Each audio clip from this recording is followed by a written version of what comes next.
Senate wants Matiang'i probed over 1.5 billion shilling Ruaraka land scandal. This has been going on for quite some time, of course being the newest angle. And the senators who were actually probing this particular issue were cleared of allegations of them asking for 100 million shilling bribe. But Honorable Kirwa, this will not be the last land saga we'll be hearing about. This new development of wanting to get more out of Matiang'i and the PS Education, Belio Kipsang, will we actually see this case moving forward with this new development, in your view?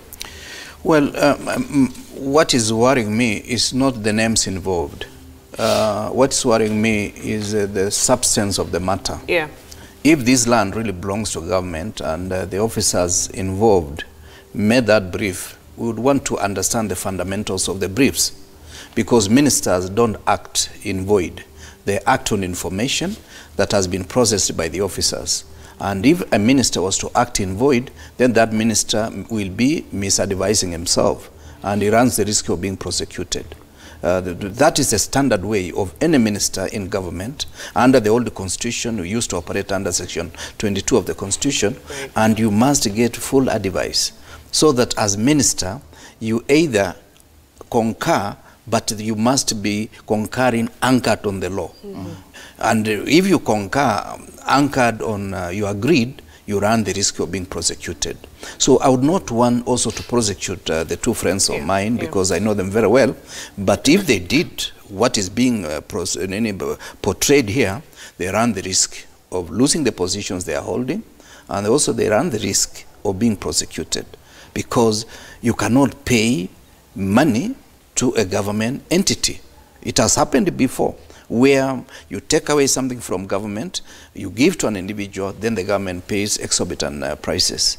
But back to the problems of Kenya, I realize now the problem of Kenya are the 3 R's, Ruto, Raila, and referendum. Oh my According to the lawyer here, the 3 R's. Another name that is coming, not an R name, NLC Chair Swazuri also being accused of making the government buy its own land. They want him to take personal responsibility. Will that change how this case goes? You see, nowadays working for government is quite a challenge, especially in these top jobs. And I will tell you, look at all the scandals that we've had. Either there is a chairman of a board, or there is a PS involved, or there is a CS who is accused of involvement, or there is a CEO in that of a commission that is involved.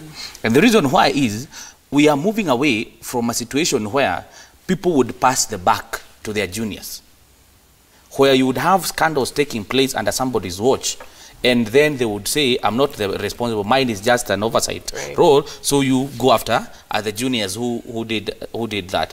So it becomes a wake-up call that for any PS, before you sign any of the documents that you have been for purposes of processing, before you approve any of the transactions, for example, with the person of Swazuri, that you yourself have to be conversant, and you have to have gone through the documents themselves that you have, that you've been provided, and assure yourself that whatever you are doing is the proper thing.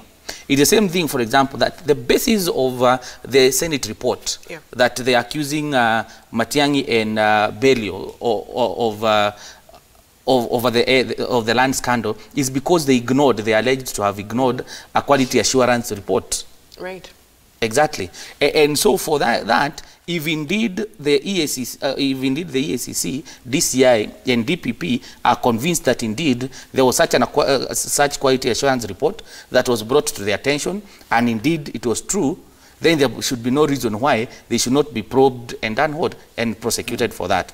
Now, going back to the EACC, going back to the NLC, it is sad that at some point when Swazuri was appointed as a chairperson of the NLC, the manner in which he conducted his business at times was questionable. And I do not want to cast aspersions on his conduct as a chairman. So many complaints were raised with the manner in which complaints were brought to him, the way he handled, and it became that the National Land Commission is not a commission. It should have Swazuri as the face of it. And that is the reason why now everybody is saying that he has to take personal responsibility for that. You look at the different scandals involving land and all these, that the person now who is being made to bear the greatest responsibility is him as an individual. Even if he's in that position, and being a commission, we know that a commission makes plenary decisions.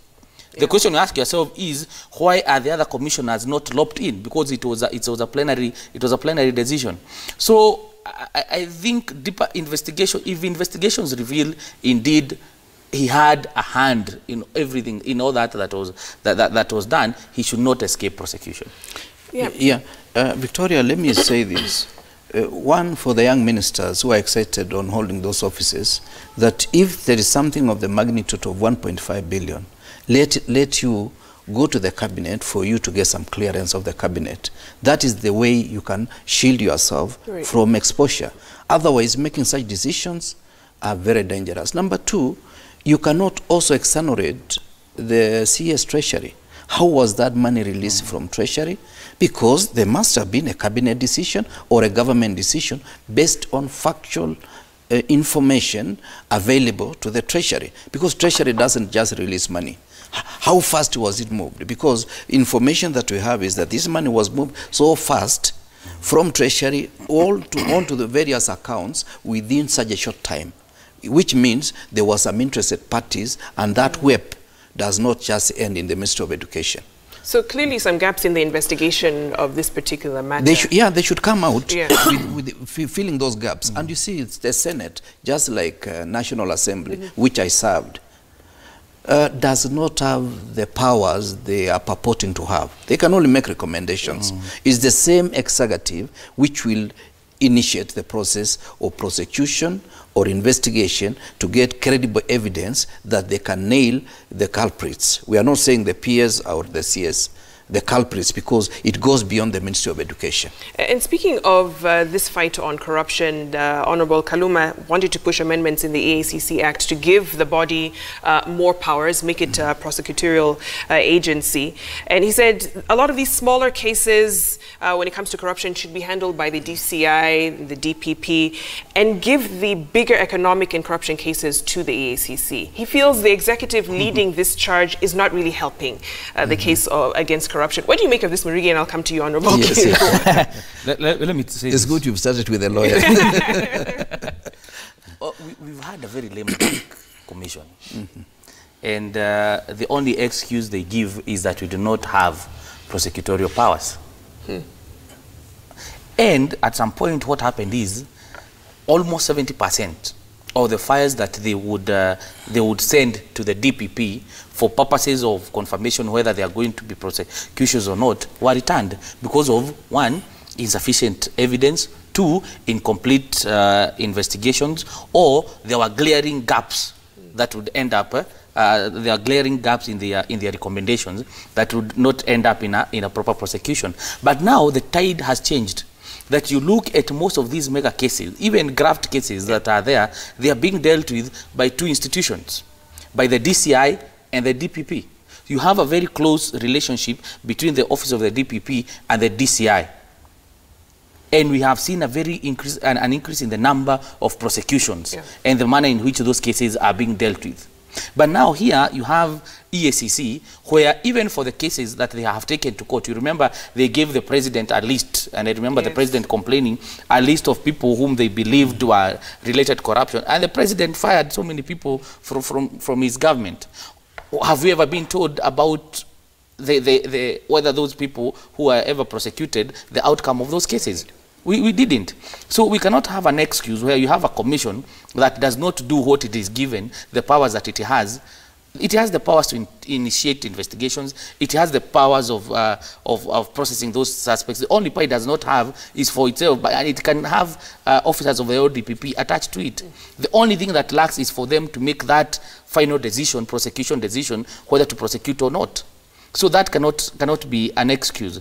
In all that, we need a close relationship between the EACC, DCI, and the DPP for them to cooperate, but not telling us now to start shifting powers from one institution to another. These officials are the same. Right. Some of them are just even police officers. You cannot have oversight competition between different police officers simply because they have different tags. You have others attached to ACC and others attached to DCI. So they need to have them complement each other. Yes, you complement, because there is only one, according to the Constitution, you only have institution and one office that makes decisions on the issues of prosecution, and that is the ODPP. Let EACC investigate. Let DCI investigate. Right. Let them work in tandem and come up with the proper recommendations so that the prosecutions can go forward. Honorable Kirwa, as we wrap up. Yeah, simply, as a school teacher, I will just put it that when you are teaching at the secondary school, you prepare your children to take the rigorous work at the university. And you cannot blame the university that they are not taking your students well if you did not prepare them well. Any person preparing a prosecution report must, of necessity, have credible evidence that you can nail the suspect. Otherwise, doing it and expecting to be a prosecutor after investigating is almost trying to say, I want to be fixing cases. Number two, the institutional setup of these three components must really be seamless, such that whatever DPP is doing, whatever the EACC is doing, whatever DCI is doing, they must be having some internal communication. And that is where we go wrong as a country. We have some kind of domain claim, where somebody says, this is my domain, this is my domain. You would find even a ministry, let's say the ministry that I know very well, Ministry of Agriculture. Those who are doing research, they pretend they know better than those who are at Kilimo House. And those at Kilimo House, they think they know better than those in the field. And yet, the research information is supposed to be uptaken by the farmers through extension officers directed from Kilimo. So when that communication is there, it is more effective. And it is high time, really, that we dropped the number of people we are blaming. You see, the president tabled 175 people in parliament, and those people are still carrying the tag of corruption. And nobody has told us, oh, so-and-so has been cleared of the corruption cases. And yet, it was in public domain that 175 Kenyans were tabled in parliament, whose names have been tainted. When they go for a wedding, when they go for any ceremony, they say, this guy, the car he has driven is out of corruption proceeds. It is dangerous because we need to depart from blame game. And we live in a society that if you are right all the time, you don't have to look behind your shoulder. So we certainly need to see more cases closed when it comes to corruption and graft. We need to know the outcome of all those cases. No, absolutely. And they need to give us statistics, that these are the cases that we filed in court, these are the ones we've managed to complete, these are the successful prosecutions, these have been acquittals. Yes, give us that information. You do not just prosecute people in the public domain, and then if the case goes, whatever the outcome it is, you do not want to tell us.